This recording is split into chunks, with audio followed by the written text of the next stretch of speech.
Today's top three things. Number one, the U.S. dollar. Number two, oil. And number three, Europe. First, on the U.S. dollar, if you didn't know, now you know. You have a very big counter trend move. And again, it didn't have to be a big absolute move in the dollar to get a very big counter trend move in everything that is inversely correlated to the dollar. So again, the dollar stopped going up on two very important economic data points to review. GDP both missing and slowing, same thing. And then the ISM report yesterday was a certified train wreck. Stocks hit their lows on the day, but the dollar also started to decline. So in the face of that, you had an absolute reversal to the upside in point number two, which is, of course, oil. Now, oil had been front-running this. You saw this move on Friday with the GDP report. Oil was up a lot. A lot of people were asking why. I could tell you the correlation between oil and the U.S. dollar on a 90-day duration is 0.97. So again, that's why. Actually, it's 0.95, sorry. For the CRB index, it's 0.97, which is a broader measure of commodities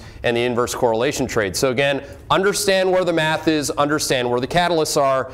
Negative economic data points gets the Fed to start thinking about pushing out the dots, pushing out interest rate expectations, which is negative for the dollar in the very short term, which is very bullish for oil in the short term. Now, what do you do with that in oil? I say you short it.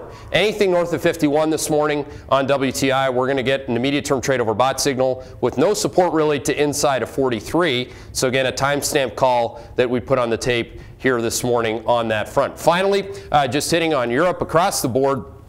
If you nailed this, I got to send you a hat or something. You know, that furry hat, the one that Josephine's wearing. I'll send you one of those too. The reality is that if you can trade this perfectly, I will send you many hats. The reality is that Greece was down 14%, then up 11%. On what? Some new guy talking about new things? I mean, the reality is that very few people have the capability of trading that kind of volatility, but that's what got Europe to bounce. And again, if you really want to be long centrally planned markets, don't buy the U.S. stock market. Go with Germany. Germany's up over 11% for the year to date. The U.S. stock market on the S&P 500 is almost down 2%. Again, the only thing that's really competing with our beloved TLT is actually Germany right now.